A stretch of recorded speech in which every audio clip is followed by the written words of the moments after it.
My drug addiction is really kind of interesting because I was never supposed to be a drug addict. I'm looking around my apartment and there's people everywhere in like varying states of consciousness, and it was just ugly. And as I'm clip-clopping down the street, I'm like, no one's coming to help me. Like if nothing changes, nothing changes. She's a wife, she's a mother, she's just an absolute dynamite woman who at one point didn't have her voice as helping other people find hers. And as a recovering addict, today she shows people what's possible with their health, with their hustle, with their lifestyle, the way that they can live. And she's a frequent on shows like The Today Show and The View and Good Morning America. So she has a voice that's not only worth listening to, but she's utilizing it to help people like you.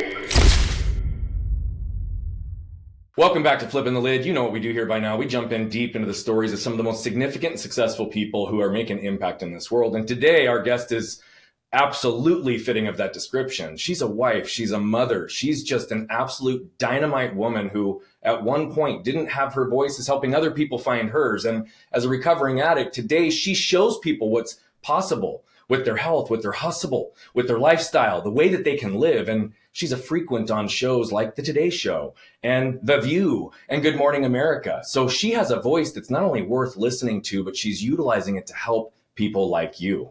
I can't wait to jump into this story today. And Jamie, I am so excited to have you here. I'm so excited to be here. I'm excited to be here in AZ. This is so great to be here live. I cannot undersell the value of eyeball to eyeball, heart to heart. It is. I try to do in-person interviews whenever possible for that exact reason. And obviously there's logistical issues for some people, but I'm so happy that you made the effort to knowing that you were coming down here to be here in person and for us to do this pod swap today, because I'm looking forward to being on yours right after this. Yep.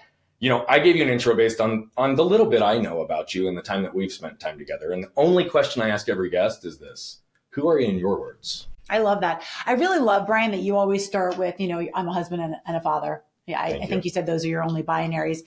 And I get that. I think for me, I'm a wife and a mother, and can I curse on this show? Absolutely. And a motherfucking hustler. Yeah. And but like to my core, and I love it. And I say that because I feel like a lot of women apologize for having that type of ambition. And to me, it's what I always want to show my kids, that fills my cup. They'll never hear me or my husband say, I have to go to work. Yeah. They will always hear me say, I get to go to work. I love it. So I love it. Yeah. I love that. Now, I want to know, just because there's totally different definitions, what does it mean to be a fucking hustler? So here's the thing. I started off in the corporate world. For 17 years, I was a high-level executive in PR and marketing. At that same time, or at least at the beginning of that, I was also in the darkest depths of being a sick and suffering drug addict. So, and I'll back up one step before we get to the hustle. My drug addiction is really kind of interesting because I was never supposed to be a drug addict. My mom is TV journalist Joan London. She was like America's Mom, like waving the flag and the apple pie and the whole thing. Yeah. I love, my mom and I are best friends. Like she is my role model and my everything. When I was a kid, I didn't feel like that. I felt like she was up here, and I just looked at her and thought, couldn't be me. Could never. And I ran the other way. And so that ended up spiraling into this really dark addiction. And when you are in addiction, they say you kind of emotionally stop maturing at the age that your addiction starts. So I was like starting off my life in the PR world at like 15 years old. I was like, I was a kid, you know what I mean? And I felt like I had the worst case of imposter syndrome you could ever have, because I actually was a pretty high functioning addict. So I went in and I was rising the levels of PR. By the way, I just have to jump in real quick and say, of course you were a high performing addict. Right. I was a high performing addict. I liked uppers. I didn't like downers. I was like, let's go up. Yeah. And and so on the outside, you really wouldn't have known how much I was struggling. So all of that said, I always loved PR. I was born to do that job. For me, it's like a mixture of like event planning and connecting people and writing and building brands. And I was like, sign me up. And I was super into it. But I had this super duper imposter syndrome for good reason, right? Fast forward one morning, it just all comes to a crescendo. And I'm just like, and it was a rather normal morning. I'm sitting on the side of my bed. The alarm's going off, 6 a.m., which is an absolute farce because I have not been to sleep yet. And I'm looking around my apartment and there's people everywhere in like varying states of consciousness. And it was just ugly. And I realized it was time to go to work. You know, I was going to put on my costume, my PR costume, you know, because I'm playing dress up. I don't feel like I belong. Armor. Yeah, I don't feel like I belong. And it's my corporate armor. And as I'm clip-clopping down the street, my little Manolo Blahniks, I'm like, no one's coming to help me. Like if nothing changes, nothing changes. And I called a friend, and he was the only person I knew who was sober. And he was like, can you not use until the end of the day? I'll come get you after work. And I was like, I'll try. And I couldn't do it. But he came and got me anyway. And he took me to my first meeting. And that was the beginning of the rest of my life. So what ended up happening from that point on is I learned all these new skills and tactics. The first thing that happened was like, I kind of just like discovered wellness. Happens to a lot of addicts. Like I all of a sudden had all this time on my hands. I'm like, I guess I'll get fit. I don't know. And I kind of found it in the Rooms of Barry's boot camp and Soul Cycle of what I had been looking for on the dance floor for my whole life. But the other thing was like, I started learning through recovery communities, like basically this blueprint for living, for having confidence, for having integrity. And I started applying those things in the workplace, and it changed my entire life. And I went on this really fast trajectory through business, and I started sharing those skills with others. So when I say I'm in my hustle, you know, I think the word hustle can be a little bit misconstrued. Yeah, that's why I asked the question. I'm not a hustler like I'm hustling people. I live to be on a vibration of hustle, whether that is being of service to the brands and clients that I represent, whether that is showing up to a professional environment and, you know, and distilling down some of my gems and jewels and giving them to other people to help them live a better life, whether that's getting on stage and handing out freely what was so freely given to me to help other people improve their life. That to me is the hustle. It is getting up every day and living in your highest vibrational intention. Yeah, I love that. And I'm really happy that you slowed down to give us the backdrop behind it. It's, I think, extremely important, especially with the whole hustle culture that exists today. Sure. Right. I mean, it's difficult for us to really understand this concept of caring for ourselves if we don't understand the benefit of rest and recovery. Sure. Which clearly you learned in certain periods of this time. Absolutely. I want to take you back to one of the first things you said, though, because I think it's really important and interesting just to unpack a little bit further. Why do you think you viewed your mom on a pedestal when she was just your mom? So it's funny about addiction. You know, when I first went into the program, into recovery, I felt guilty because I would see other people in there who had trauma, abuse, sexual abuse, terrible things that happened to them. And I was like, what's my excuse? Like, how dare I be a drug addict?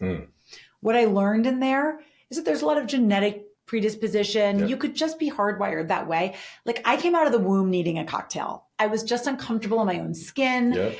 I don't think this is that unique. I think a lot of people feel like that. I just, for whatever reason, wasn't as well armed to handle it. And when I did find an escape hatch, I was like, great, let me out of here. Let me out from between my two ears. Yeah. I just grew up feeling less than. I just grew up feeling like everyone else got the handbook for life and I didn't get it. And I think my mom being a very high performing human, you know, I think that could be what happened to me could happen to a lot of people. You know? I think it does happen to a lot of people. Yeah, I do. And I think that it's not so uncommon to see somebody who's really high performing and have it not have that effect like, wow, I'm just going to really try to, you know, put the pedal to the metal and be just like them. You're kind of like, well, since that's so unattainable, I'm just going to do my own thing. And for me, that just looked like acting out. Yeah. Well, I mean, it's a really honest question. And I think even what you just said and using the whole idea of vibration and frequency, right? You want to be in the vibration of hustle, but yet you existed in the vibration of shame for a long time. I don't know how familiar you are with Hawkins' scale of frequency. I was literally looking it up because I heard you talking about it on a podcast. Yeah. I'd love to learn more. It's something I'm still learning myself. You know, I mean, the scale is 0 to 1,000. He only measured and really charted out 0 to 700. And I don't have the whole thing memorized, but shame's the lowest registerable one. It's only at 20, right? Courage is at like 200. The majority of the world exists between 100 and 150, which is anger and fear, right? So there's like just this absolute lowering of the frequency whenever we're existing in shame. And addiction is directly correlated to shame as well, right? I mean, it actually makes shame benefits, the impacts of shame even greater when people are consuming, regardless of whatever the addiction is. And so I love that you moved yourself through that place. Your friend obviously came to get you at the end of that day. What do you think it was about that part of your life that caused you to wake up on that walk and make that call?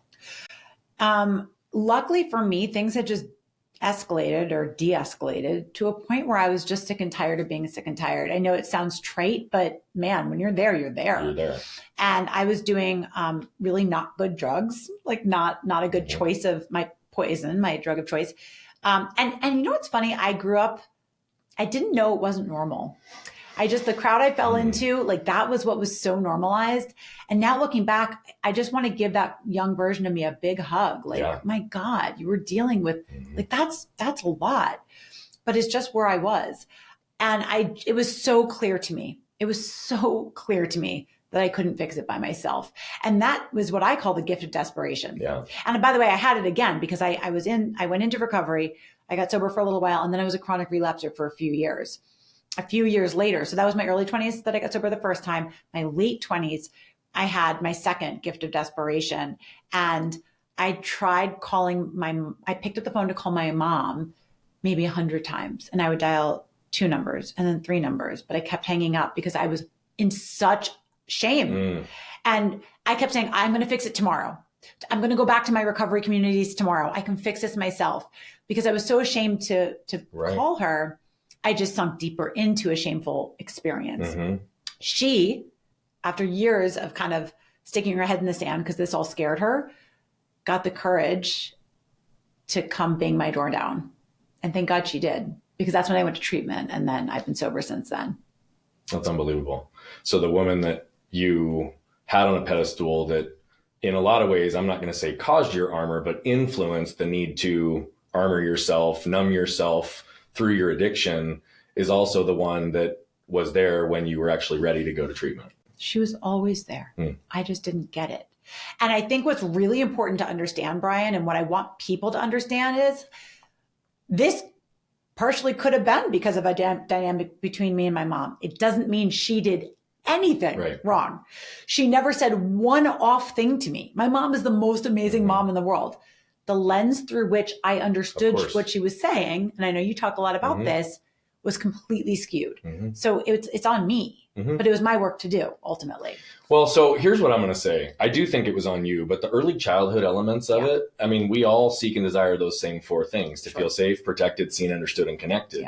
And so what I am going to say, and again, it's no bash to your mother, your father, or anything else, but the reality of it is that in those first 7 to 14 years, there were dynamics that existed in your environment that caused you to believe that you weren't worthy, you weren't good enough, that you weren't seen and understood, that you weren't going to be able to live up to this element. And so those all create patterns that design ways that we start to protect ourselves. Right. And most of it's unconscious. Right. I mean, we talk about the trash from people's past, as you know, and the biggest thing I always say, and so this is where I have to stop you, because here's the reality: the trash from your past is not your fault. It becomes your responsibility the second you become aware of it, or you start burying others in yours. And so it's not even about whose fault it is. It's about that it happened. You experienced it, and you were the one that took ownership at the time that it was to repair and change your life. So again, it doesn't really matter where it came from. Understanding the source, I think, is important, but we don't always need to unpack that depending on where we go. So I think it's a beautiful journey in the way that you articulated it, and for you to also be able to say she was always there. 100%. And she was trying to understand, because as it went on and I was this free spirit, my hair was purple, and then it was pink, and then I had like my nose pierced, and then I had my tongue pierced. And I was a product of the 90s rave scene. Can you imagine being a parent in her position, where her reputation and her public facing image really had the ability to be tarnished greatly by what I was doing? And she was trying to show love and compassion, but she was also like, what is going on? And it was very scary for her. So, and I'll tell you what's funny, because I know you're also going to be on my podcast. I have a podcast called the Gratitudeology Podcast, launching February 5th, podcast platforms everywhere. And the first episode is my story. I love that. And the guest is my mom. And we had this conversation that we should have had 20 years ago, and we had it. I love that. I just had to pause for a second. I felt the chills when you said that. By the way, the first episode of my podcast was me and my wife, because I felt like before we could ask anybody else to flip open the lids in their stories, we had to make sure that we were leading by example. So I love that you start with your own and with your mom. It's a really beautiful thing. What you also just articulated is interesting, because there's so much pressure that comes from this concept of criticism and judgment on things that really don't matter, right? Like this idea that your mom, because she had a platform, might need to hide and protect elements because of whatever feedback she could get, whatever backlash she could get in her career. And I want to be really clear, this isn't even about your mom. This is about anybody, right? When we are not in a place where we feel like we can be who we are and fully own and honor who our children are, our family are, without any shame or blame, it causes that armor and protection. Yep. And the second that you protect yourself, you also disconnect yourself, which is like extremely powerful when people can understand that concept. And so I'm curious, at this point in your life, where do you find yourself still protecting yourself? What a good question. It's interesting because when you say that, I understand the concept of that. I also feel like when we talk about the frequency of shame, I'm still hardwired to walk off the airplane. I just got off the airplane and walk into a public place and be like, I'm less than, there's something wrong with me. What I've intuitively now learned to do, and the gift is that it comes much quicker, is I step into a place of affirmations, a place of fake it till you make it. I have learned to change my own vibration. And so that kind of is my armor. And I look at it as a positive because I believe that the best thing that I can do is to remind myself to change my frequency, to remind myself to vibe higher. I'm sure there's an answer to that question that's a little more, subtly in line with what is in your program. But for me, it's funny. I kind of feel like we put that armor on to like, while we're healing inside, that's a bit of my armor, right? Yeah. And it does serve me. It does serve me. Eventually, you would like to not have to have like this kind of like thorny shield of armor, and you would like to actually believe it and embody it. Yeah. But I feel that that's a next stage of being enlightened. What's interesting though is I don't view that as armor. No? I view that as a tool to shift your energy and shift your focus. That's a moment where you stop. Right. And you recognize what your current state is, and you decide that this isn't serving you, and it's historical, and it's based on cellular memory. Yeah. And for you to live into who you are, sometimes it requires you to stop it. Yeah. Right. So I actually believe that if you didn't do that, you would be existing with real armor, because that's a good point. Does that make sense? Sure. Because then I'd be in insecurity. Bingo. I'd be in You're in your low frequency, which inherently means I'm going to have to guard and defend. Right. Right. And so for you, what you're actually doing is you're elevating your frequency. You're not protecting. Yeah. You're going in and being like, well, this shit doesn't make any fucking sense. I've done the work. Why am I like, I know I'm not really insecure. Like this isn't congruent with my belief system. And you go through a process to elevate it. Right. Yeah. I don't think that's armor at all. Probably not. So you're probably right. And I think, look, we all have insecurities. For me, I think because my childhood was so wrought, I have less of a struggle in a professional space. Yeah. I think what keeps me up at night and where some of my armor comes out is as a mother, because I'm constantly questioning if I'm good enough. Yeah. And I think that's very common. So like when I said earlier, I think a lot of moms apologize for showing up and being professionals. I refuse to do that, because I think there can be a yin and yang. I can love both. But in my darkest moments, in my quietest moments, when I'm really thinking things through, I don't really question if I'm showing up in my full splendor in a professional environment, but I do question, what impact is what I'm doing having on my kids? Yeah. Is it enough? Am I good enough? And that keeps me up at night. I'm sure it does. And I mean, here's the reality. It's also you having understanding on how a parent of influence can shape the next generation. Yeah. And so there's elements of this that you're also wanting to ensure you break the generational pattern. Yeah, that did you see me just process that? I was like, yeah, you're right. Right. So, but it also, on top of that, I mean, look, let's just call it what it is. Women and mothers, and in particular working mothers, probably have more public and societal toxic shame than many other groups. Yeah, I'm not saying all other groups, for sure, but they're definitely at the top of the list. Yes. And there's everybody's got an opinion. Everybody's going to tell you how to raise your kids. Right. Everybody's going to tell you, geez, from the second they come out, do you breastfeed or bottle feed? Right. Like everybody's got an opinion, which makes every woman immediately question, am I doing it right? Am I doing enough? And then you layer on your own internal experience. It makes sense because you're also in a place of prominence. Yeah, absolutely. So I actually love that. I'm curious, as it relates to your kids, where is it do you feel like you have opportunity for improvement? So, I'm on the road and I'm traveling a lot. And there's like normal guilt in that. Mm-hmm. And I always want to show them that I value what I'm doing. I'm proud of what I'm doing. I'm showing up as my highest self to take care of this family, with daddy, this is what we do. But I always wonder, okay, but do they put their head on the pillow and think, yeah, but if she really loved me, she'd be here. And I don't know. And I don't know that there's a right answer. How old are they? 4 and 8. Okay. What I do know is that when I'm there, I'm there, and my mom, I didn't feel like my mom wasn't present. She worked very hard, but she was at everything that she could be at. Yeah. And when I think back, I'm like, I don't feel like I was abandoned. Like, I feel like she was there and I understood it. So I feel fundamentally like my kids will get it. But I think we all could be better. I don't know. Agree. Maybe I'm just, maybe other people have this down pat.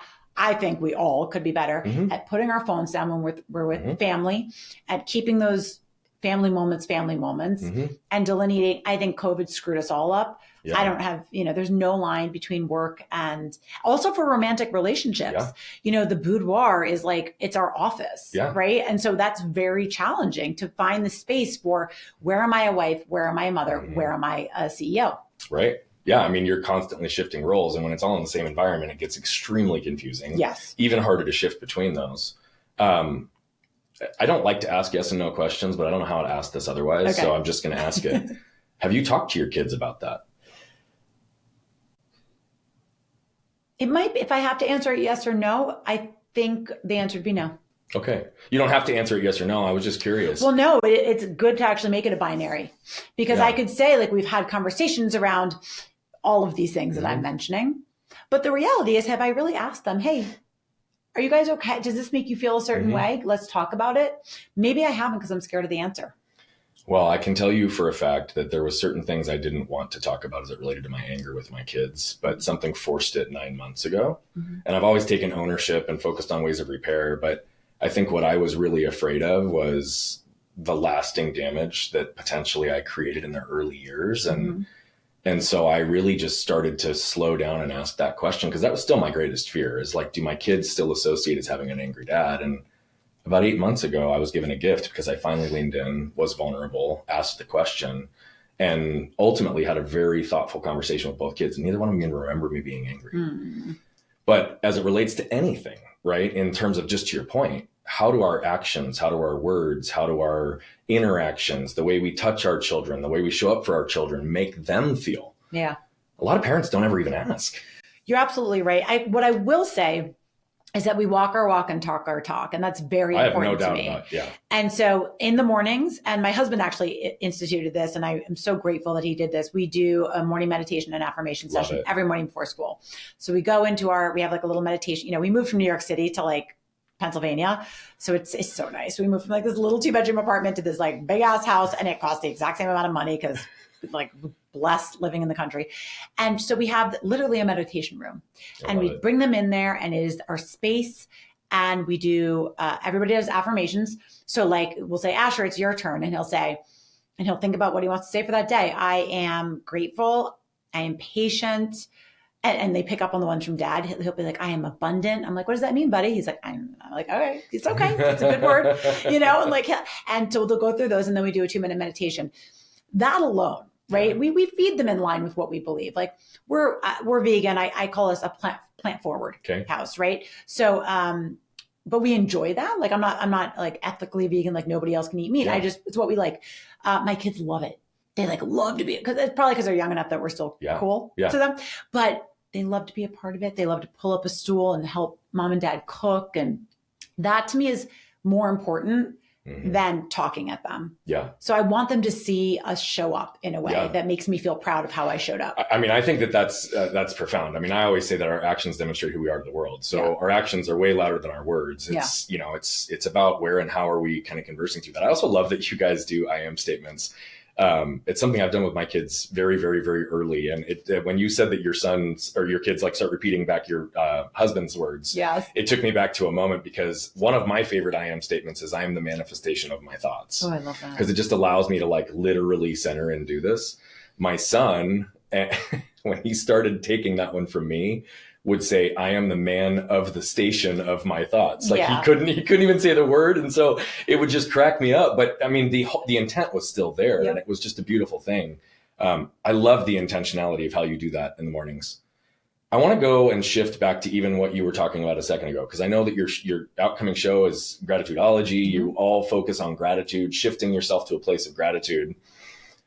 And you talked about your insecurity and how you have to shift and raise your vibration and frequency up. I'd love to understand the process with which you go through to do that. Yep. And how is gratitude by itself able to elevate you? Well, gratitude, I mean, there's so much research that actually shows the power of gratitude, from, Robert Emmons to all the great thinkers on gratitude. Dr. Martin Seligman is probably the biggest one that most people know, or if you don't know him, Google him. He's like the godfather of gratitude. And actually it's really interesting, the story about Marty Seligman, because he actually came, he's the head of like the psychiatry like association. And when he came out to give like his opening keynote address, and this was like just 20 years ago, and he came out and talked about essentially, well, he has a theory called the PERMA theory, and has to do with, 5 different like facets of our emotions. But he basically talked about like emotional wellness and resilience and positivity and like gratitude and all these. There had only ever been a conversation about mental unwellness, mental illness. They were only talking about how to fix it if you were like crazy. And he's like, well, but what about, everyone's crazy. What about focusing, varying degrees? Some's diagnosable and some people are just on a spectrum. Yeah. Because it's like, we live in the real world. What about actually taking a look at and enhancing and focusing on and doubling down on what makes us happy, what makes us high functioning, what makes us available? And I love that. I mean, how simple, but he was the first thinker that ever thunk it out loud. And I love that. So I do a lot of research into the kind of scope and scale of gratitude. Stephen Kotler even has a lot of information on gratitude as a contributor to a high flow lifestyle. So I always kind of like, in my keynote, I talk about a lot of that research, because I feel like sometimes when I get out on stage, I'll say to, especially if it's a room full of men, no offense, but I'll start by saying, let's be honest, and I can take it. How many of you saw the title of today's talk and rolled your eyes, right? Because gratitude can seem a little woo-woo to a certain type of dude. And I get that. Can. Sure. And it can be presented that way. It can be totally watered down, totally Pollyanna, like just be grateful. It can be toxic positivity. So I believe a couple of things. I believe if someone's just telling you, just be grateful for what you have, that's not helpful. No, it's shameful. Duh. It's literally shameful. It's literally shaming somebody. And by the way, people told me that all the time. Why are you such a fuck up? Right. Don't look at this nice life you have. And I'm like, well, great. Now I feel worse shame. And now I want to escape even more. See you later. I'm going out. So for me, it's really about looking at the flip side. At this point in my recovery and my life, being grateful for what I have is intuitive. I do wake up every morning. My husband and I literally elbow each other. We look around. The first thing we say in the morning, we're like, can you believe this? Like our life, we just are in abject gratitude. Like I literally can't believe that I wake up every day in this life, in this body, and in this situation. And it's not luck. We've made it. We've created it. I appreciate that, all of it. But the daily practice is learning to be grateful for the challenges. So for me, it's about leaning into the lessons, leaning into what, and that's also very difficult when you say that to somebody with like, it's easy when it's like, oh, I have to have a tough conversation with my boss. All right, well, maybe we could look at this as an opportunity to have growth in your leadership. Okay, that's one thing. But like, what if you have cancer? Like, what's the bright side of cancer? Well, I'll tell you something. My mom had breast cancer survivor. And one of the first things that she literally thought, because she is so conditioned, she is from her own mother, sees life through rose-colored lenses, and it's just her personality, her programming. For literally got the diagnosis. She shares this on my podcast. Within an hour, she had flipped it in her head. When you were growing up, you always wanted to be a doctor like your dad. Now, and he died in a plane crash when she was 12. Now you have the opportunity to take a camera into all of these treatments, to learn everything you can about breast cancer and to share it with the world.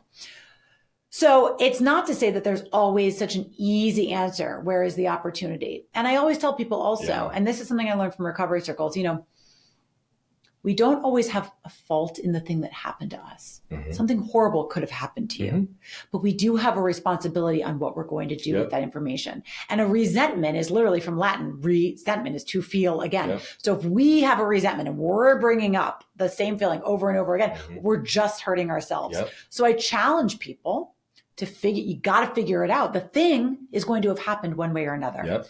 But what are you going to do with it? Yeah. And that's what I help my coaching clients to do. And that is the quickest way to reframe your mindset. Mm-hmm. No, I mean, I absolutely think it is. And I'm also really happy how you navigated that conversation, because one of the things I struggle with gratitude in the world today is, I think and to your point, it almost fits into the bucket of toxic happiness, right? Yeah. And it's also in the same bucket as what I think has existed for probably 25 years with this idea that you just need a strong mindset, right? And most people are saying, oh yeah, just be grateful. Just be grateful. Yeah. Do a gratitude practice, write down things in a gratitude journal. But for 99% of people, it's remaining only up here as an intellectual only experience. And even when you talk about it, it's a palpable energy that shifts, right? When you talk about laying in bed with your husband, like you guys are embodying the associated emotion, feeling, energy. It's not just intellectual only. And so the gap between how I think a lot of the marketplace describes gratitude and how you are articulating it, living it by example, it's a profound difference. Yeah, I have a friend named Chris Shembra. He's known as the gratitude guy. The Wall Street Journal called him that. And he is also a speaker and expert in gratitude. And we were chit-chatting the other day, workshopping some stuff on the concept. And I just really love him as a thought leader. So I like to pick his brain. So we were talking and he was like, what my enemy, like, if we have, what do we stand for? You also kind of have to have, what are you against? Like in the space, right? Categorically. He's like, you know what, like my enemy of this whole category is? I was like, what, Chris? He's like, gratitude journals. Dude. I was like, tell me why. I was like, I love that. Yeah. He was like, the fact that people have been sold a lie, that you can just write down your little thoughts every day and that's going to solve all your problems. Hey, if it works for you, go get it. Great. Good for you. But that. I met a person who it works for just by doing that, though. No, if it's part of a bigger practice. If it's part of something larger, yes. But gratitude is a pro-social exercise. Mm-hmm. So when I talk about my 3-pillar plan that I discuss on stages, so I have the A to Z's of gratitudeology. I kind of put it together like a college course, and that's the book. But ABC is what I teach on stage, right? Because we only have so much time. Ask, become, connect. Ask, quite simply, is like asking yourself how you want to show up. And you would be shocked. No, you wouldn't because you're in this space, but people would be shocked. How many people just really never ask themselves that? It's like, and I don't mean what do you want to do for a living, but most of us figure that out, or we just do something for a living and we get a job and we just show up at that job every day. And we never ask ourselves, like, how do I want to show up at this job? Who do I want to be? Not who does my boss want me to be? Not who does my husband or wife want me to be? Who do I want to show up as? So that's ask. Become is using gratitude-backed techniques, different things that I, exercises that I put to them to basically sweep away the cobwebs that are keeping you from becoming who you just claimed today. And then C is connect. And that is completely about, pro-social connection, accountability, partnership, communication. And like you just said, speaking it out loud. I'll tell you one thing I love that my husband has done for years, and he's done it with a group of men that we are, he was getting sober with. He has a gratitude text chain. That is so different than a journal. It is. It's, you know what I mean? Like, I can't say I have that practice in my repertoire because I'd be lying. I would like to, I just don't. But for him, it keeps him accountable. Yeah. It keeps him seeing what's going on in other people's lives because, I was interviewing somebody the other day and she made a great point. She was like, look, if we all put our problems in like a glass fishbowl, did that, and we picked out someone else's, you'd want to go back to your own problem real quick. Every time. The grass always looks greener. But it's so helpful to be connected with people in that simple daily, some sort of a simple daily exercise like that. These are the things, though. You talk about starting things one, like little, like James Clear talks about it in Atomic Habits. Like, you don't have to change your whole life overnight. But something as small as that, it can get you on a different vibrational field. It absolutely can. Yeah. You also said something that made me smile because I don't know if my mom came up with this or if she just repeated it all the time, but she always used to say, if the grass looks greener, go home and water your own. Oh, that's good. Right? She'd always say, if you look over the fence and the grass looks greener, go home and water your own. Yeah. Right? And it immediately centers it in ownership. It immediately centers it in like, it's not about what anybody else has or doesn't have, who they are or not are. And everything that you're talking about is proof of that. That's amazing.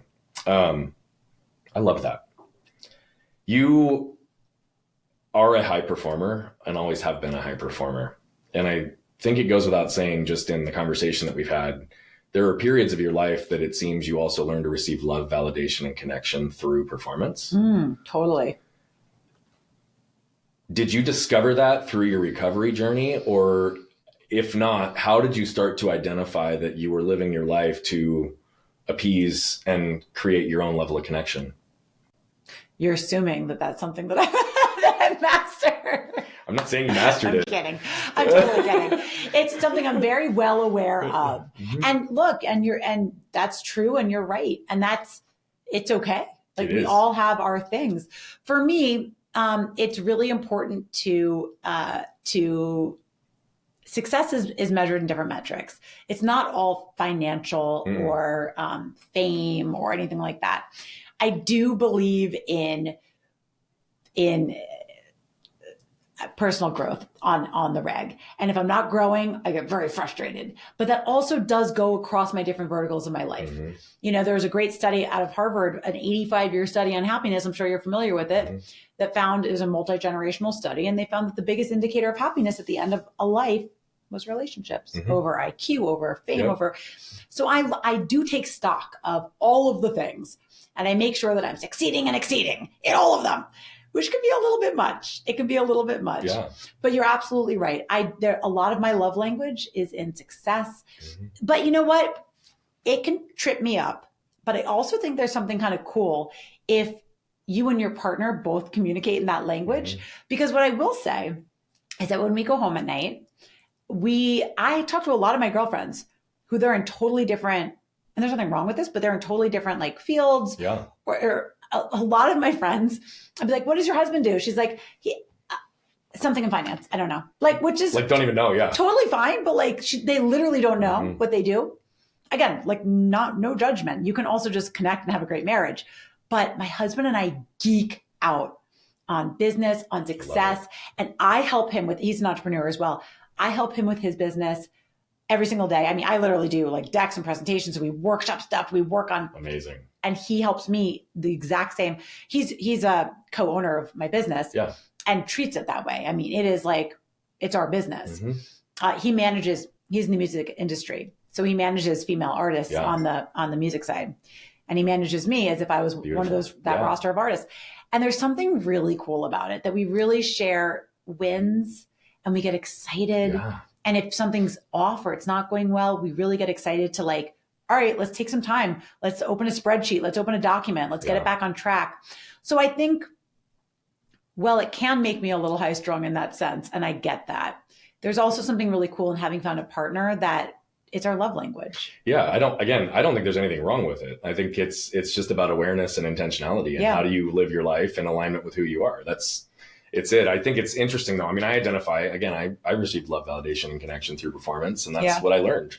It's where a lot of my shame came from. It's a dynamic that's real, right? But to your point also, it's like somebody asked, I get asked all the time, they're like, Brian, when is enough enough? And I'm like, well, enough is enough in this moment, but like, what does tomorrow look like? Right? Why would you have to stop growing? Right. I mean, and it's not even about necessarily just even personal growth. It's like, when is it enough money? When is it enough success? When is it enough? And it's like, no, I just want to be the best version I can be. Like, I actually don't even care about any of that external shit anymore. It's like, to your point exactly, it's like, we are where we are at this point in life. You said it a little bit earlier, and it's like, and I've got opportunity to improve. And I want to grow, and I want to do all those things. And so I actually think that pattern, especially when there's awareness around it, is something that keeps people motivated. It keeps us focused. It keeps us in alignment. It keeps our energy up high. It's not a bad thing. It's been vilified like it is, but it's. Well, here's the thing. And so I get a lot of flack for this. So like, I'm careful how I share it because we're in a very precious world right now. And everybody's very sensitive, but like, I don't completely agree with all of the blowback against hustle culture in every form. I think people are so incendiary about it, especially there's obviously this kind of, and by the way, Gen Z is not like lazy, but there is a reputation for a lot of that generation feeling like they shouldn't have to like work very hard. And if you push me to work harder, like I'm going to sue you. Like it's literally like ridiculous. In my opinion, it's gone a little far. To the extent also that, when I started seeing this trend towards interns at Vogue, suing Vogue because they wanted to get paid for the internship. It's like, I don't know about you, but like when I was growing up, I learned everything in those internships and those moments. They were were invaluable. so valuable to me. So that started like really ruffling my feathers because I was like, whoa, what are you guys actually talking about? For me, that's like more entitlement. But it all goes together. So for me, when I say hustle culture, do I definitely like, could I be faulted for working a little too hard? And I don't say that as a badge of honor. I say that like not having great boundaries. Yes. And as a self-care and wellness expert, like something I've been talking about publicly for 10 years, I am the first to say it, to acknowledge it. I would never be one of those wellness experts who's like, and sleep hygiene is so important and I'm in bed at 8 p.m. every night. Like that's bullshit. Yeah. And I know it and you know it. Yeah. So I'm just very honest about when I'm struggling with it to see maybe we can work through it together. And this is when, I had another podcast for the last 4 years. It was a chat show. And when that would come up, I'd be like, hey, let's get somebody on that's an expert in that, because I'm challenged. But what I will say is like, when I say don't be so scared of hustle culture, what I mean is like, if you're doing a career that jazzes you up, I don't go to bed because I'm too excited to do like 2 more things on this project because I want to fucking win. And I'm so excited because I want the project to be good. And I want to bring it across the finish line and get the best guests and the best sponsors. And to me, it's not like, oh my God, I got to send out these emails. I'm so stressed. I never talk about being stressed. I talk about being a little tired because I forget to go to sleep at an appropriate time because I was like too in the groove. But I do feel like, especially if you're a solopreneur or an entrepreneur, like an entrepreneur in general, or a side hustler, you got to get over that. Like you're going to have to work hard. You're going to have to, and you're going to have to lose some boundaries until you get to a place financially and just, scope and scale where you're like, okay, now I can get back in a place a little bit. By the way, I don't think there's anything wrong with working hard. Right. And what's interesting is even as I listen to all of this, what's funny is I feel like hustle culture is attached more to the shaming that exists and the differences in people, right? Like, sleep shaming is a real thing, right? Like if you want to be successful, you should only sleep 4 hours a night. It's like some people need 8 hours a night. It's what are you doing in your awake time, right? For sure. It's to your point. It's like if I'm excited to be working on a project, lean into working on the project, right? As long as you're not doing it in a place that's creating damage and the other things that are important in your life, and you're integrating it appropriately for you and your definition, great. Yeah. Right. I also don't like that there's shaming around, right? I mean, there's a big influencer that made some bold comments that if you don't make $400,000 a year, you're a piece of shit, right? When we know that the top 1% is right around 250,000 and above, right? So there's elements of what I think is happening now because the new cool is also to be a billionaire, not a millionaire. Yeah. And I think that those are the parts of hustle culture that are so damaging. Right. But I am one of those that like, look, my first business, I started when I was 12. Like, I mean, I had 40 clients cleaning yards in my neighborhood by the time I was 15 and I was raking it in. I was working my ass off. I was hiring people at 14 and 15 years old, buddies of mine, to go clean yards that I contracted, right? Amazing. Like there's nothing wrong with hard work. I think that it's also honoring that everybody's hard work looks different. Totally. And it's not about attaching it to an ideal outcome in this world. It's about helping people identify what's the ideal outcome for them. Yeah. And look, I'm coming from a place, it's a privileged place I'm coming from, right? I've now broken the glass ceiling. I've left corporate. I'm my own boss. So I choose to show up like this. That's my choice. Now, if you're being abused in a corporate work environment, totally different set your boundaries, right? And so I did come from like, the New York hustle culture for many years. I kind of dug it, but like I also get, and by the way, I worked for the most amazing company for the last 6 years of my career. I was the SVP at a company called the Narrative Group. I represented McDonald's, General Motors, Pernod Ricard. I did W Hotels Worldwide, Barry's Boot Camp. We had great clients. My bosses there taught me how I wanted to be as a boss. I will not. They were generous, appreciative. They would like leave books for all of us, like The Tipping Point or The Power of Now. Like they were like very, very they wanted you to grow. Good at encouraging personal development. But they would say to me all the time, hey, Jamie, I don't mind that you want to work late, or I don't mind that you want to like, come in on a holiday, but like maybe work from home because you're a leader in this office and I don't want you to set that example for the other girls because I want them to feel comfortable taking the day off. Right. And it's so smart. So that's brilliant leadership. Brilliant too. leadership. Yeah, because I mean, that's just identifying that as a leader, you do set the tone. Yes. And that's not the message they want to send, though they love that you're doing that. Absolutely. It aligns for you, right? They also want to give other folks permission to take days off and not feel shamed into working. Yep. So I think we're saying the exact same thing. Totally. And I love that because, again, that's why I like your focus with integrating health, hustle, and happiness. Yeah. Because I don't think hustle is a bad thing. I think hustle culture has become a bad thing because of the shaming and blaming that exists in that parts of the narrative. So, but when you can separate and recognize where it's feeding you, like you do, it's a superpower. And that's the gratitude, right? That's it. It's truly a superpower because it's one of those, like, I don't shut off well. I don't sit still well. I have to practice sitting still. I go to sensory deprivation tanks to try to get myself to come down, but that's not my natural state. I don't think it's yours either, right? So you're utilizing tools to be able to access the greatest parts of yourself and remain clear, centered, and connected amidst the life that we are always living in that's filled with chaos.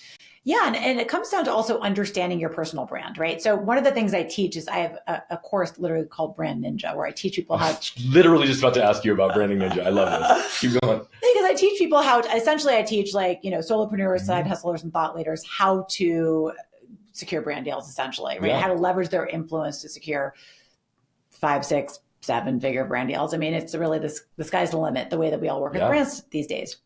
That has been my sweet spot. The reason I've been so successful at working with brands is 2 things. Number one, I left an almost 20-year career being on the other side of that Zoom meeting, right? I was the one shepherding the programs for these brands. But also, I talk about the corporate culture within, right? I'm a solopreneur, meaning I'm a personal brand today. So what is my corporate culture within? When you walk into an office, you know immediately what's going on in that office, right? There could be people all over each other, and the computer's like unplugged, and there's like shitty coffee in the break room, and there's papers everywhere, and you're like, this is not really a company I want to do business with. Or you walk into an office and things are in order, it's neat and tidy, people look happy to be there, things are in good working order, and you're like, okay, all right, and you're inspired. Right. We have to come forward as our own personal brand. For me, when I'm in alignment with who I want my own personal brand to be, I can be in alignment with other brands and we can give and take. And I look at working with brands in the spirit of being of service. And this is something I learned from recovery. When I go on to a sales call, I am not worried about what I'm going to get from them. To be honest, I don't care what I'm going to get from them. I make plenty of money. I don't care. If they don't want to do it, then I don't want to do it. Right. But I want them to understand what I can offer to them. I need to be very clear in my core competencies, in what I do best, in my secret ninja skills, as far as a brand offering.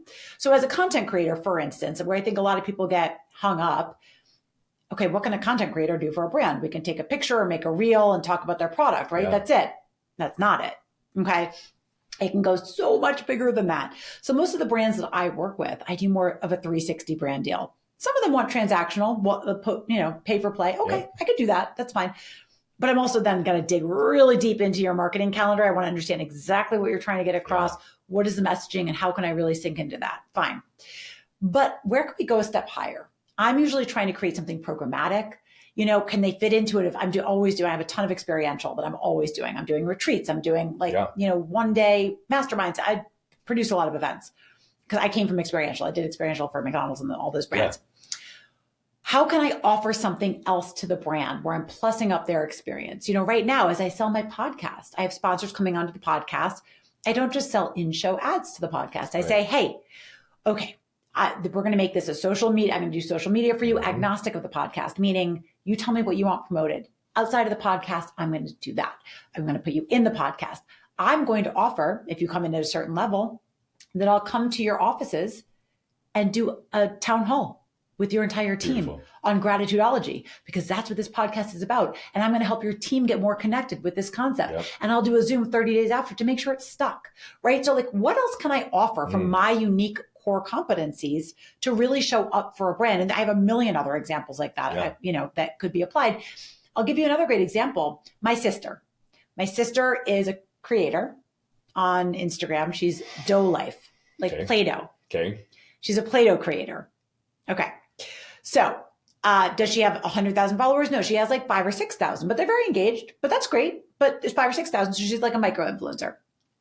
But what does she have to offer to brands? And she would come to me in the beginning and say, well, I'm not sure I can really charge brands. Like, I don't have a huge following. I said, but you make incredible art.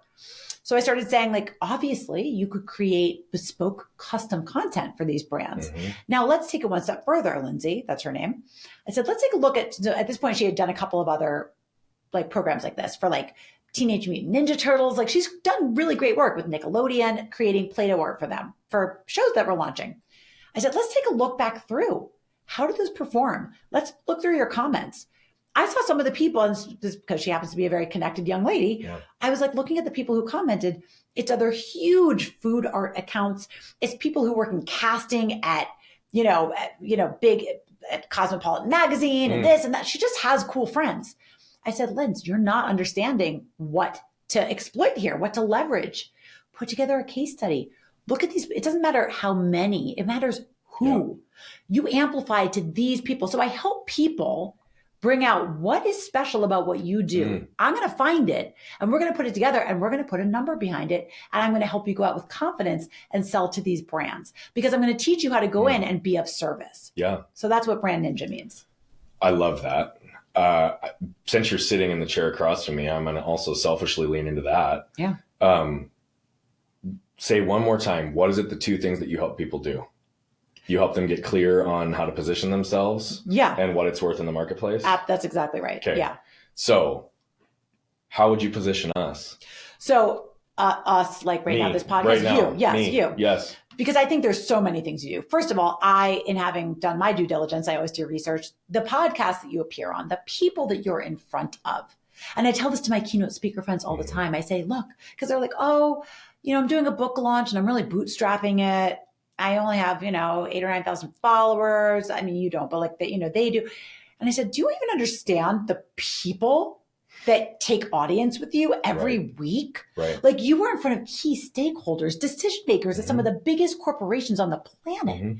You could do book signings with them, or you could have a product that brings this journey to them that's sitting on the table or that's somehow infused in your narrative, whether it's on stage or not, that may or may not be appropriate, but in your journey, right? There are ways to infuse a product, a brand, or a service in what's going on here. I'll tell you something I just did. I just went out to record the first 16 episodes of my podcast. I sold in 5 brands to be the hero of my behind the scenes journey. Oh, cool. I said, I am going out to tell a story of gratitude in a time when the world has never been a bigger dumpster fire in history. Right. We need to talk about gratitude. Do you want to be the hero of that journey to get this show on the road? And 5 brands signed on. So what I did was I put together a beautiful gift bag. You have one coming to you. I couldn't put it together because I couldn't stop at the hotel, but it's literally half the stuff's in my suitcase and you'll get it mailed to you after the fact. And I give it to all of my guests because these brands helped me get on the road to share this message. Now, what do they get out of it?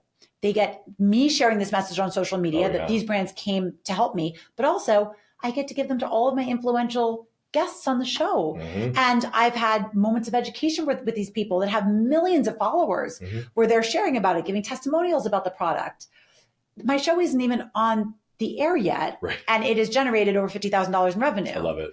And it should, because why not? I'm selling a unique moment. I'm not selling metrics. If a brand can only see CRM, which is like cost per million, whatever. Totally. And that's the only KPI they understand, that might not be the right brand for me. And that's okay. Yeah. But if you can see a little bit past the nose on the end of your face and understand that the world isn't so myopic, I can show you a way in that we can make some waves. And I've had 17 million impressions just from this podcast tour so far, from people resharing. I love it. Yeah. I mean, you're deepening relationships, you're really establishing profound partnerships, and you're recognizing what is the impact and the value for all parties. Yes. And that in and of itself is a skill set that is unbelievably powerful in the world today. Yeah. I do think that relationships are such a key part of our ability to even justify to the marketplace what we're worth. Absolutely. I think it's interesting because, to even what you say, I view myself through a very humble lens because of the way that I have always been structured. But what still amazes me is the number of times people ask me, like, how do you get to the people that you get to? how do you have friendships with the people that you do? And oh, by the way, you just left corporate America 3 years ago and had none of these relationships before then. How do you do it? And I'm like, I'm a person. I figure out how I can add value into their life. Right. And it's not much more complicated than that. It's not. I love Jen Gottlieb, who's a friend of mine. You know, she is, right? She's so great. And she just posted something the other day, but it struck me as so smart and clever. One of her tactics was just to make a list of 10 people that you really want to know and to just go into the comment on their every day. You take a certain amount of time on Instagram and you comment on whatever content is fresh in their feed. And you make sure that they're seeing your name as a supporter, as a commenter. And one day you're going to be at a conference or a summit or a mastermind and they're going to be there. And you're going to introduce yourself and they're going to say, Jen, you know, or Brian or Jamie, and they're going to know who you are because you took the time. Right. And I think people just don't understand. They undersell themselves. They think, well, that could never be me. Why? I totally agree. Why? You know, do you think I'm magic? I don't lead with the fact that my mom was on TV, except for the fact that it's pertinent to my story. So I tell it as part of my story. It's beyond that. It has nothing to do with how I meet people. But never once have I ever actually been in a conversation with you where you've referenced that in a place that's intended to like make yourself more credible. Yeah. Right. Like that's the other side of it too. Like she's also your mom. So but I get exactly what you're saying. Totally. My point is that I think sometimes people think I have these relationships and they say it to me. They're like, oh, well, you must have gotten, you know, because I've been on TV now for about 7 years. So you must have gotten on TV because of your mom. I said, maybe despite my mom, she was like, are you sure you want to do this? Right.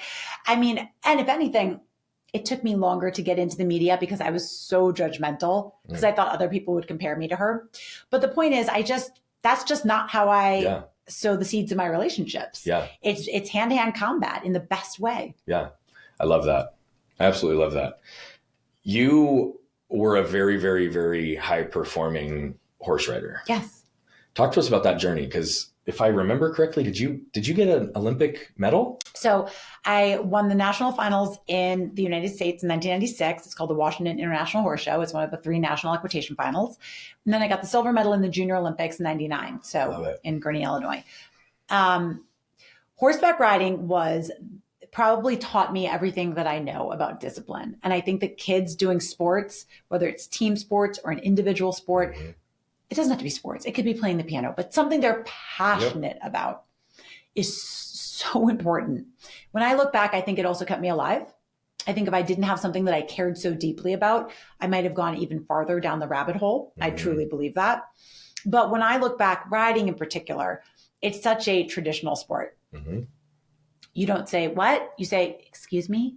You don't say, you don't show up on time. To be on time is to be late. To be early is to be on time. That's what I was taught all growing up. You wear a collared shirt, you have your boots polished, you have a belt with your breeches, and that's it. And if you don't get on, right? Thank God for that. I'm so grateful that I had that. And I had something I could really be proud of and try for. It mattered to me. I loved it. I loved the sport. I loved the discipline of it. And it really was the biggest part of my life. And all growing up until I was like in my early 20s, then I went into the PR world. Then I had that time of chronic relapse. When I went to treatment after my mom came and got me that in my late 20s, I said, I can't go back to New York right now. I just can't. I'm not ready. I went back to my sport for 3 years and I was riding and teaching professionally in South Florida and then LA. And going from being in like the debaucherous world of public relations, it was all like champagne and cocaine and models and bottles, to teaching young girls how to ride horses, to do a sport, and to being outside in the fresh air. I cannot tell you how that filled my soul and what a gift it was to have a sport that I was passionate about to fall back on. So I really love that world. I will always be passionate about horseback riding. And now that I have 2 little boys, 4 and 8, and I live in Pennsylvania, they've been on ponies a few times at this point. Although it's a very expensive sport. So I'm like it, don't love it, guys. Just temper it. Yeah. So I have not had a lot of experience with horses myself, but one of the things that I think is really interesting in knowing many others who've competed at a high level is that it's controlling the horse isn't just about intellect, right? It's not about just knowing what to do. There's an energetic connection that needs to be facilitated with a giant force that is underneath you. That's right. True. I mean, if you get scared before a jump, the horse will feel it and sometimes not jump, right? Yes. They don't operate independent. It really is a team, a partnership, and there is a connection. How did you learn through riding and controlling horses how to utilize your energy best to connect with other living things? It's a beautiful question. Riding is so nuanced, and I don't think people know that. If you haven't really ridden at a high level, you probably think, well, I don't know what you think. I think some people think that the horse does all the work. Go take a riding lesson to anybody. And it's not like I'm not being like smart. I just take a riding lesson and you'll be literally covered in sweat. The mechanics of the body, just to stay on the horse is exhausting, but to ride at a high level is a very physical sport. However, at the end of the day, the commands that you're giving to the horse and the communication you're having back and forth it's so nuanced. I mean, doing this with your fingers on the reins, can really elicit a response that supples the horse's muscles on this side and creates a different horse around the turn heading to a jump. And you would do that based on the technical questions the course was asking you is how you would ride the horse. So it's really a thinking sport. It's a thoughtful sport. But at the end of the day, it's a partnership. It is a partnership. And also learning, I think, as a kid to manage disappointment and frustration, because you might not be having the best day, but your horse also might not be having the best day. And even if it is your day, it might not be his. Right. And so that's the way the cookie crumbles. But I think going forward into my adult life, it taught me a tremendous amount about also just kind of endurance and sticking with things in general. I think I have a much greater sense of endurance. Just in personal tasks and also just with other humans, just working through a problem with another living being. And just, also nuanced communication, and it really is, it is such a difficult sport. I don't think people understand the same way I look at I don't know, any sport really, football. And I'm like, I don't know, they're crashing into each other and throwing the ball, but it's, the plays and the way that my brother plays for University of Michigan and the way that they'll study plays for hours and hours, It goes for any sport, but it is really a beautiful ballet that you are doing with another 1-ton living, breathing creature. Right. And so what did that element of connection of working with a 1-ton living, breathing creature do for your career and your ability to deepen relationships? Yeah. I mean, to be honest, when I think back on the riding world, I really just think of how being involved in that type of a community so young, I grew up really fast. Actually being on top of the horse's side, I was sent out on the road doing a competitive sport on my own as a preteen, which is probably part of why I dyed my hair pink and started doing drugs. I was like, bye, see you never, Mom. But truly, I think any kid who competes on a very high level and is out there on their own, you grow up really fast. I learned to, and also I was working really early. So a lot of my best friends were grown-ups. I was going out, we would be in horse show towns and we'd all go out together. And I learned to communicate on a more mature, sophisticated level as a younger child. Now, also I started working in that world. So my first jobs, I was contributing bylines to the equestrian publications. I just wanted to write. So I was writing for all the magazines. I started doing PR and event planning for the Equestrian AIDS Foundation, which, raised money for equestrians afflicted with HIV/AIDS, but eventually it's now called the Equestrian AIDS Foundation. So people in the sport who have any sort of an illness. And it was a wonderful charity. And I was like, I'm going to be cruise director Jamie. I want to be the person that puts together a lot of events and helps fundraise. Right. And so I went into that role. I was doing PR before I knew what PR was. So for me, it really created this hyper local ecosystem that I kind of became the mayor of and was really intent on working my way up in this little world. And it was a really cool little world to exist in. It also, like anything, and I would challenge parents, think about the sports that you put your kids in because they can be great networking opportunities as a grown-up. Oh yeah. I still pull from that world, right? Really? Oh yeah. I mean, I was riding, horseback riding is you're riding with the kids of celebrities and this, that, and the other. So, I mean, that's just the fact of the matter. So I'm still able to leverage those connections. Yeah. And again, this is where people sometimes forget the connections that they have. You might not be a horseback rider, but your kid might go to camp with the son of the thing and the thing. And you're like, oh, well, he wouldn't want to hear from me. I just went through this with a coaching client of mine. We were really good. She was doing an art opening, an art show. She's an artist. And, I help women enlarge their professional life. I really pushed her to do an event because I was like, I really think you need to if you want your art to be out in front of high net worth individuals, we got to position you like that. So we start putting the event together, and just the bits and bobs are already overwhelming her, but she's on it. She's doing it. And I said, okay, we have the logistics. Now the hard part, leveraging your network. This is where she had always fallen short in the past because she would chicken out. She would chicken out on making the hard call. She would send one DM and say they didn't get back to me, right? Oh, they don't want to hear from me. They don't want to hear it. And I would say, like, if it was a gallery curator, I would say, well, what's the worst that could happen? If you send 3 DMs and you're annoying, what's the worst that could happen? Right. They could say, you're annoying. I don't like you. And so you cross them off your list and you move on. Right. But she also, when we started really deep diving into her world, she had several very high profile friends, like through one connection, a friend of a friend, or she had some really amazing people in her repertoire. She just didn't want to seem annoying, or she didn't think they would want to hear from her. So we did a couple of things. Number one, I made her get out of her comfort zone. I made her reach out. But number two, I said, okay, so let's creatively spoil them. What can you do for them? So she happens to put some of her art on garments. She'll do like a beautiful kimono or a shawl with some of her art on it. Okay, we're gifting VIPs, baby. Yeah. We're doing it. So we created a whole bespoke gifting program for the VIPs. You just have to think out of the box. But if you are too chicken to leverage your network is your net worth. I've said it a gazillion times. Is. Everyone says it all the time, but I don't think people understand how important it is to step out of that comfort zone. And so when I talk about writing, I look back today at every portal through which I've seen the world. And I keep lists. I'm a list keeper, man. And who can I pull from each community? Who can I offer? Who would like to? And I said to this girl, who would like to? Who loves art? Who doesn't love art? Right? We're going to offer. I sent them an Uber code. I sent them a kimono. I sent them a stylist to come style them for the event. Yeah. I said, why would they not want to come? Is your self-esteem so in the dumps that you think that with all of this beautiful gifting, that they wouldn't want to come to your beautiful art show? And guess what? They came. Some of them didn't, and who cares?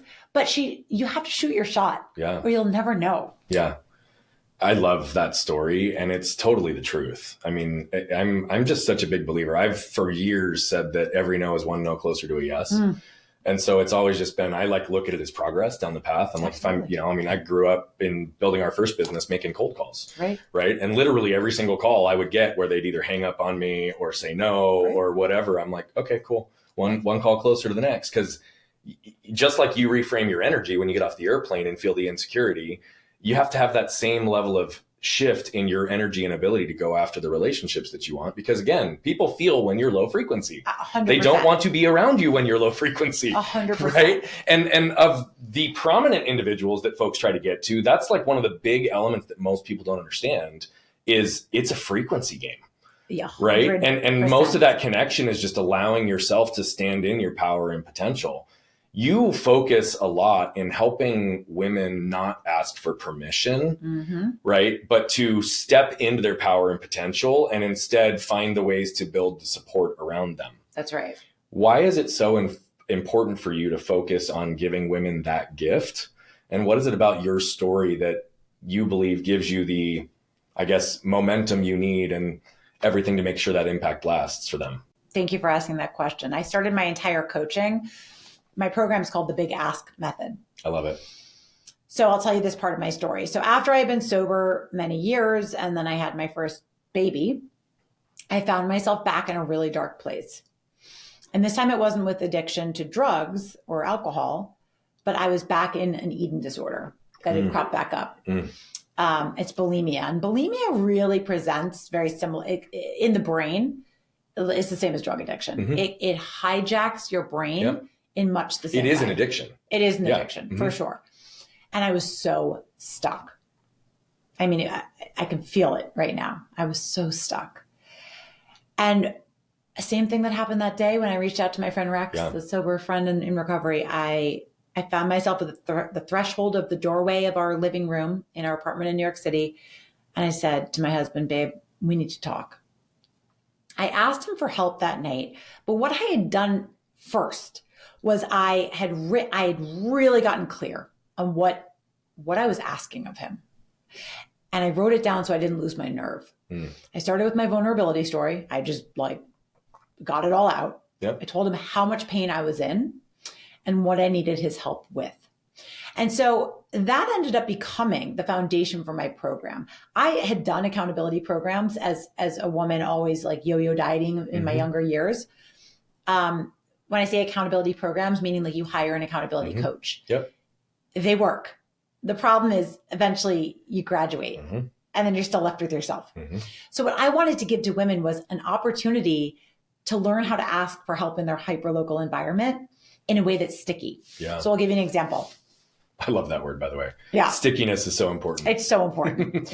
So women would come to me all the time in the beginning of when I started the Big Ask, and I would ask them tell me about your life and your struggles. And they would say, well, and they start off lighthearted. Well, I just have a sweet tooth and blah, blah, blah.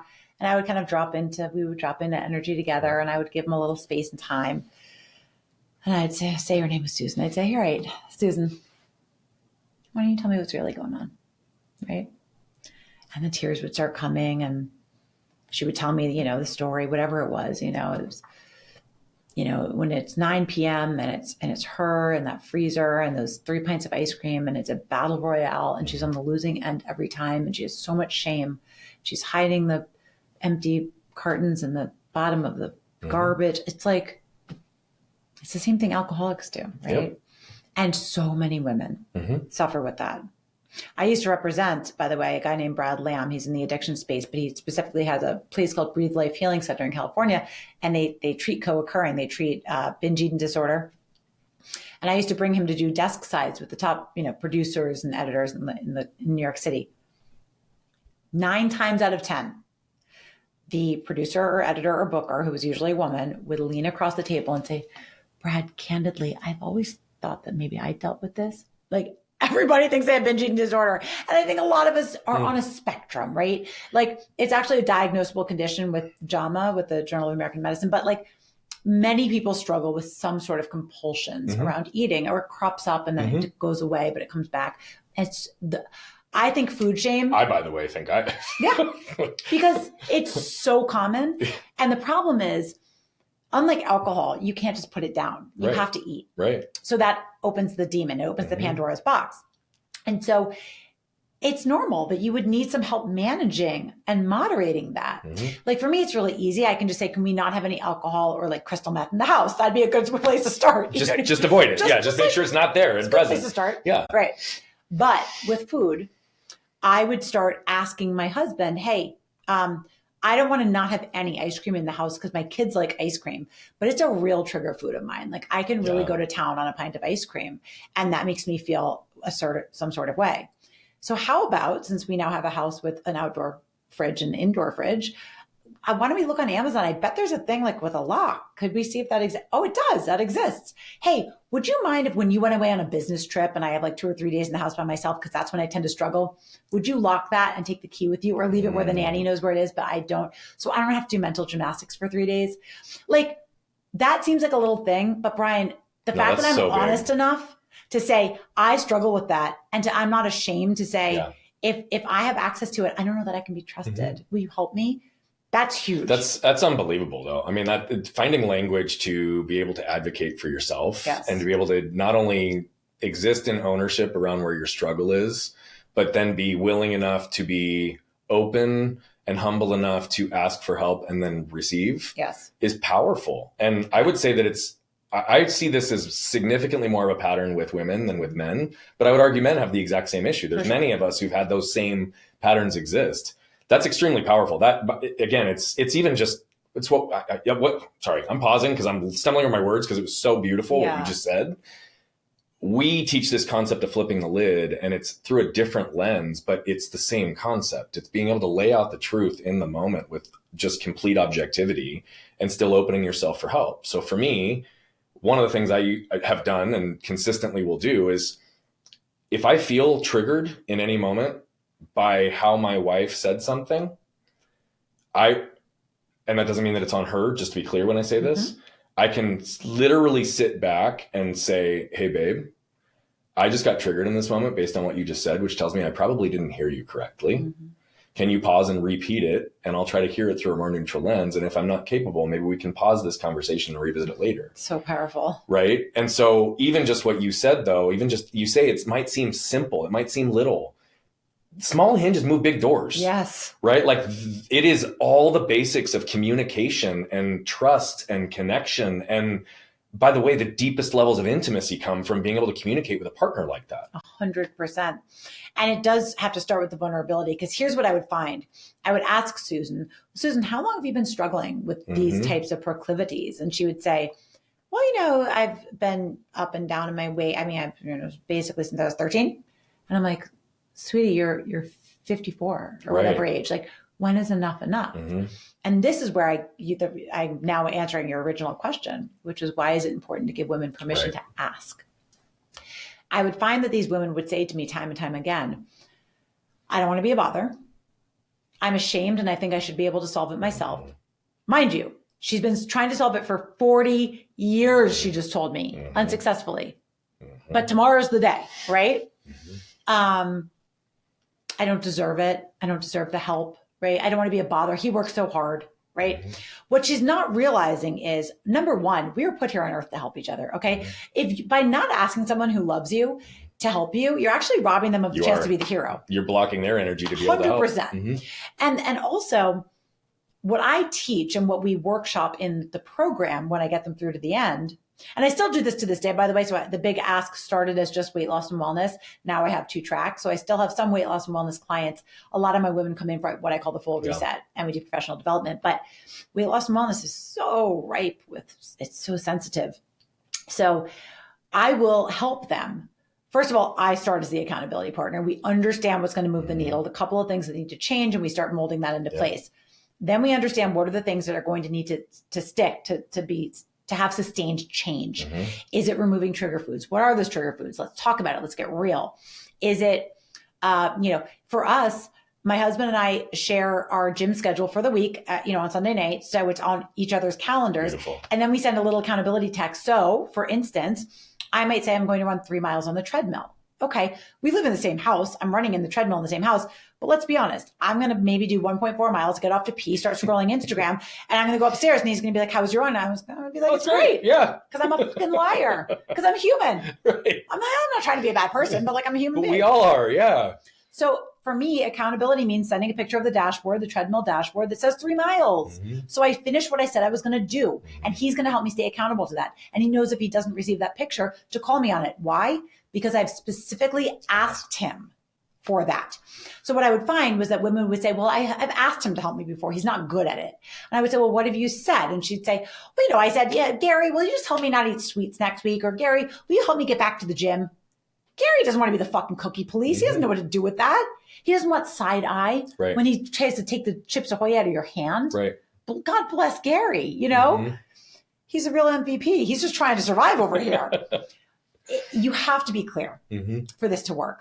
And I actually have them set a timeline. So there is actually a duration. Hey, could you take, and Gary also doesn't want to hear that you're triggered by his maple glazed donuts, right? But you know what? If you start with the vulnerability of how hard it is, and you ask him to keep it out of your sight line or not bring it in the house, and you ask him to keep the trigger foods in a different thing or whatever, and you ask him to hold you accountable to showing up at the gym 3 days a week for sweaty cardio and 2 days a week of yoga, and we're going to put a 2-week cap on it. It's going to start on this date. Okay, this time in the morning is my first check-in, and it's ending on this date. But if it's going well, we have the ability to renew for 2 more weeks, so we know where we start and end. That's an ask. Yeah. It's a beautiful ask. I mean, I love that you are. So I believe suffering exists in 4 places. You've probably heard this or me say this, but it's the things that are left unsaid, the things we lack permission to feel or say, the things we lack the words to articulate or understand, or the things that are left undone. You're giving women permission to say and feel things to enable and empower themselves. And you're giving them words to articulate and understand their scenario, as well as how to communicate it with their partner so they can act and do. So you're alleviating suffering by doing this. Yeah. The other side of this, though, is I think that it does require them also recognizing where and how their partner will be capable of supporting them and identifying if they're with a partner who isn't. 100%. And in that case, right, I think that on the other side of it, outside of women, but I'm going to say this for any partnership, I wish that more men would specifically pause when their partner brings them a vulnerable issue and just ask a simple question on how best can I support you through this? So, and that often happens. It's funny, like you would think more partners, I don't know, you would think maybe it would go wrong more than it would go right. But most of the men that I've had in my program just want to help. They do. And they break into tears when they hear how much their wife has been suffering because they actually didn't know. Right. They had no idea. Now, there's definitely the other side of the coin. I've had men not show up to the session because they just wouldn't make it a priority. I've had men that very clearly liked the power differential. So she's heavy, right? So now I get to put her down for being heavy. You're lazy, you're heavy, you're blah, blah, blah. But then she tries to make a change. She brings in quinoa instead of the pasta. And he says, what's this shit? We're not eating this. Mm-hmm. What's she supposed to do? So in that case, there's a couple things. And, I've seen marriages get better because I've seen deeper levels of communication, women saying, we're having sex more, we're communicating better. I've also seen women realize he ain't in it. They're not with the right partner. And in that case, I'm not there to tell them to get a divorce, but I am there to say, either I feel like this is salvageable in the context of the big ask, or we're going to pick a different partner. It could be your mother, your sister, a coworker, but the person has to be on board.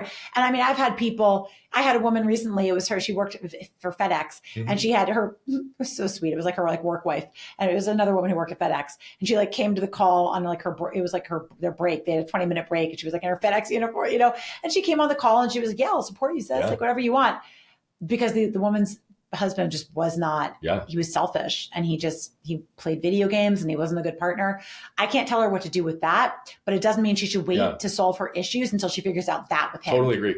Now, what I was meaning by the statement, so this is where I want to ask, because I agree. I think that probably you're surprised more often than not by the men that are going to be supportive and they lean in. I feel like in many situations, and I'm going to speak for myself to not broad brush men, but I think that for a long time in my relationship, it wasn't that I never wanted to help. I always wanted to help, but I would jump quickly to just solve the problem for her.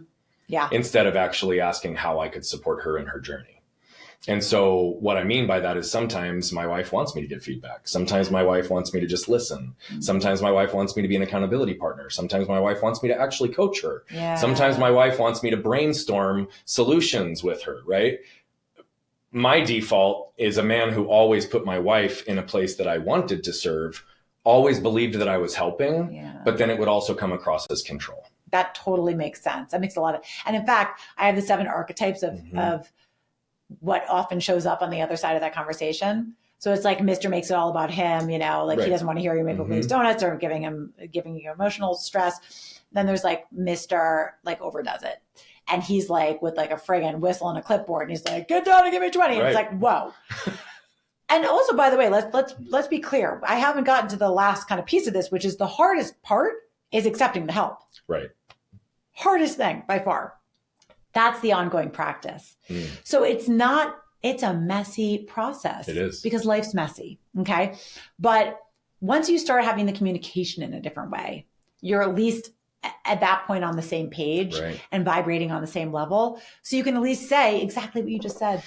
I don't know if I'm hearing you right. I don't know if that came across right.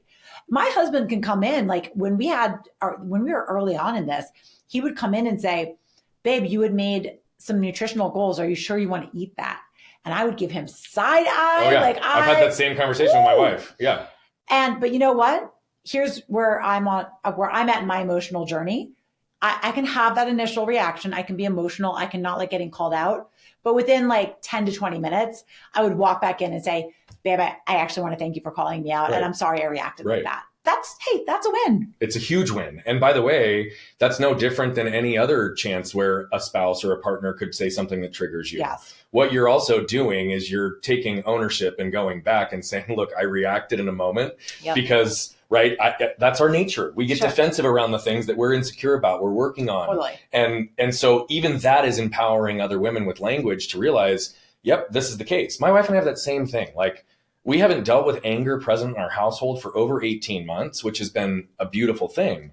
However, there are still moments that our cellular memory tells us otherwise, Right. and we'll have moments of defensiveness and reaction. And both of us have to be active participants to not allow it to escalate. But then whoever was the person whose armor went up, who got defensive, who ultimately had asked for help, their partner gave it to them, and now all of a sudden they're like, why are you trying to point this out to me, right? It doesn't have to exist for months and years like it has for so many people, or for like it did for myself. It can be minutes and moments. 10 to 20 minutes and repair is created. It's neutralized, diffused, and you move through it. 100%. And then you're no longer carrying it. It's so true. Oh, it made me take a deep breath, because it's like, oh, it just doesn't all have to be so hard. It doesn't. But it requires humility, and it does. requires a pause. It does. I didn't have a pause button on my remote before I got sober, to be honest. And I learned so much of what I teach today in rooms of recovery. And I will always have such gratitude to that framework, because that's really where it all comes from. And thank God I'm a work in progress, but it's a little bit better today than it was yesterday. Well, I mean, that's literally the living embodiment of transforming your waste into wealth. And you're doing that now for so many other women, which is a beautiful thing. I love the voice that you carry today. I love how you're elevating and empowering people and women with a specific focus. I love your focus on gratitude and how you communicate about it. You've referenced your podcast, you've referenced coaching, you've referenced your Instagram account, you've referenced some different places. So I know there's a variety of ways that people can engage with you, but could you give just some insight to our audience? What's the best way for them to follow you, learn from you, and gain from your wisdom and experience? You can always follow me at NYC FitFam, and then meetjamiehess.com is kind of my overall site. It's where I do my keynote speaking thing. It's everything else kind of is tangential off of that. And the big ask method is my coaching program, where you can go and sign up for either you want to do wellness, we do wellness, you want to do professional development. But I find that it all is usually coming from the same nucleus. Yeah. So let's just dig in and we'll figure out what you need to work on. Yeah. You've dropped a ton of wisdom nuggets throughout our entire show today. But I'd love to know, what's a closing thought that you want to leave everyone with? An attitude of gratitude is the heartbeat of happiness, pure and simple. And if you want to look at that as like woo-woo or Pollyanna, I think you're just missing a very simple point. If you can wake up today and just be grateful for the things that are, it will put you in a different frequency. So just take a deep breath. Let's do it together.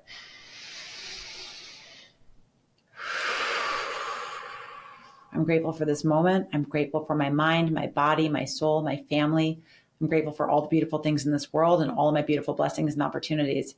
And that's it at the end of the day. That's what it comes back to for me. Well, I'm grateful for you, my friend. I'm grateful you were here today. I'm grateful that you suggested and put this amount of time in your calendar for us to be able to spend time together in person finally. It's amazing. It was a gift. Yeah, thank you. It was. And for those of you that just watched Jamie jump in and flip her lid, we know that things early in life can cause us to feel less than, not worthy. We can then mask, armor, and protect ourselves. And addiction happens to be a very common outlet for that. But also within our trash lies our treasure. And if you dig deep enough and you elevate your frequency to a place where you can live in and exist and embody gratitude, it not only changes your frequency, but it changes your life and everyone in it. Every one of us has the ability to do this, but what does it require? You to flip open your lid and scan your can. What you can probably tell by now is that I love telling these stories, but what I love even more is the impact that's coming from them. You see, we're on a mission to impact over 1 billion lives as quickly as possible. But to do that, we need you. See, we believe that moved people move people. And so all I'm asking is, if you've resonated, connected with any of the messaging, please consider commenting, sharing, leave a rating and review. Thank you so much for tuning into Flippin' the Lid. And if you want more information on the show, how to become a guest, how to recommend a guest, or any of the other details, head over to flippinthelid.com.